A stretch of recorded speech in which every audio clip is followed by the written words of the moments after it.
Salt. Moshevi vows to God and men are made with salt. Odd idea, sealing vows with salt, he said. It ought to be something of color like wine, blood, oil, or earth. And it's wasteful. Salt is costly. As are vows.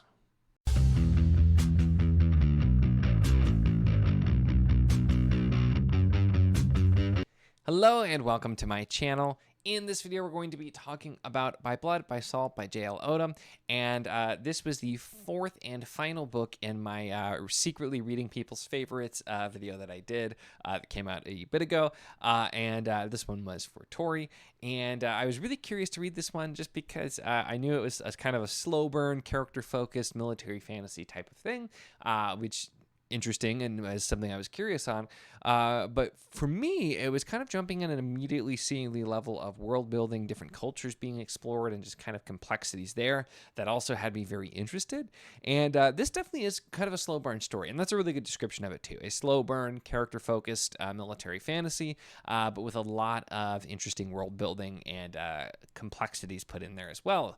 But it was a slow start for me, Matt said, and it took me a bit to kind of get my bearings with what's going on. It does start with a festival of blood basically being celebrated, which was a really interesting start to it. But this is the kind of story, too, where you don't really know what's going on. You're kind of just thrown in, and you're figuring out what's going on, who the players are, who they really are, and what is really going on, because there's all kinds of different people that have very different ideas, very different goals and plans. And it's kind of figuring out the whole time what's actually happening. And it's a book that it's really interesting and enjoyable to do that with.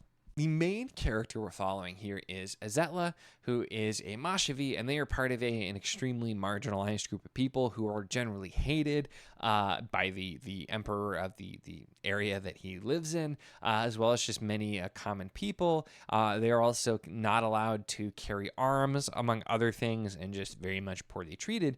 But he is part of a battalion called the Black Wren, and he is essentially the second in command despite all this, and despite holding no rank, and the fact that he is a debt soldier who is basically as slave labor until his debt is done.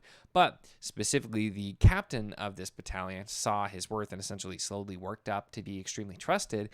This is all in danger, though, as this particular battalion gets wrapped up into some other plots, both potentially against the emperor and on a mission from the emperor to go into this desert area to get a Tsar, also known as like a devil or a jinn, which turns out to not be exactly what anybody was expecting, and getting them all involved in even more intricate and even more crazy types of plots. Without any spoilers, of course, the ending too, such a big draw. And this is the kind of book that as I got further in, at first I'm just like, I don't know how I feel about this. And then without even necessarily realizing when it happened, I realized it very quickly became parts where I'm just like, I was so engaged and I was really curious to see what was going to happen next. And the more people that get introduced and the more players, there's just kind of figuring out what's everybody's end goal, what's the schemes going on here. So there's a lot of that kind of, political scheming, but it doesn't feel as much like you would expect with empire politics, because it's more so a lot of it's done on the military side. But it's also the world building is really strong here. And the whole idea of By Blood, by Salt with the name, because as talked about, the Morawans, who are the people of the empire, blood is really important. And it's especially with the older parts of the religion, there used to be normal blood sacrifices. And now it's not so much real blood, but still like the idea of it that's really important. And the Moshevi, is the salt side, like the quote I read in the intro.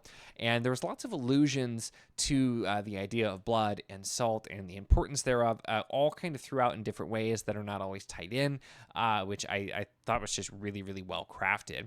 But there are also like multiple other really important groups of people. Like we have the Tracoans, we have the Makarish, we have the group of people that the Tsar Devils come from out there as well. So there's all of these different peoples that are really they all feel like they have a real identity. And you see different characters from these areas. There's enmities between all of these different peoples, even though they're all kind of under the same empire.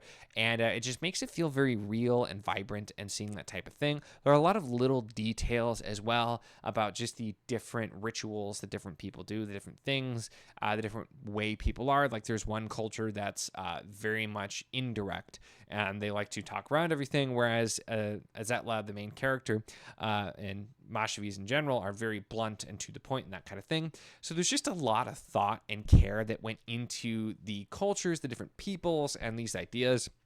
And while the story itself is extremely engaging and the characters are very compelling, that's kind of those extra things for me that just make me enjoy a book.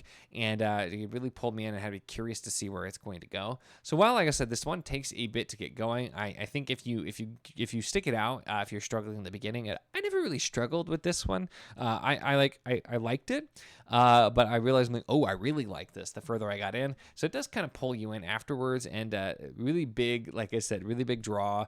To see what's going to happen next is just the ending. It shows some more stuff and really builds on it, and so I feel like it's set itself up really well for a sequel, and I'm very curious to see more.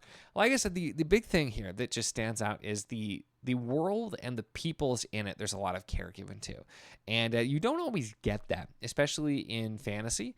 Sometimes people just, like, you get your one note type of culture. This is this is that, and there's so much complexity here because there's these differing peoples. Some of them have a lot of similarities, some of them don't. Some of them that are, ancient enemies, some of them that used to be in completely different positions.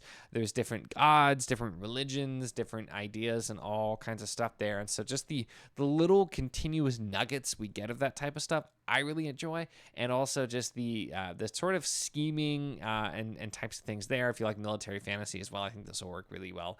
In general, there's a lot of things that I think will appeal to people differently, because if you're the character reader, there's a lot there. If you're the plot reader, there's a lot there. You might have to be a little bit more patient.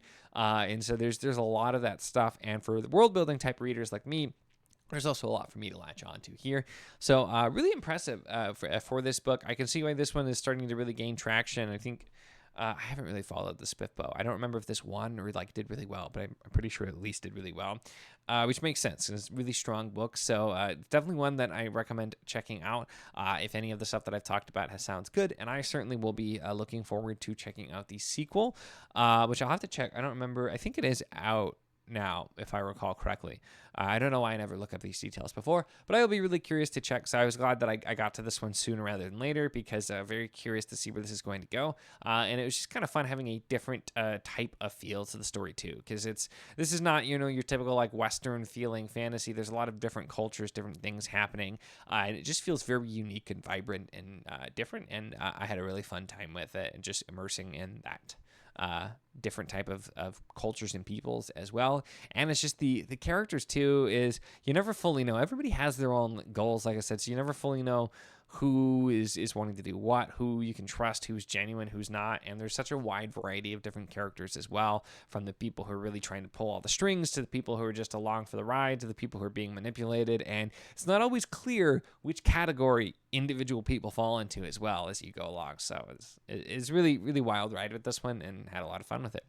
Overall, though, those are my thoughts on By Blood, by Salt, by J.L. Odom. Let me know if you've read this one or your thoughts on any of the stuff that I talked about here, because, I'm curious to talk more about this one. That's it for this one, though. Make sure to give the video a like if you enjoyed it. Check the links in the description, as always, for the Patreon if you want to support what I do, as well as the Wizardly Enclave Discord if you want to chat books, whether this book, other books, really anything at all. It's a lot of fun, and we'd love to have you. And, of course, if you enjoy my content, make sure to subscribe.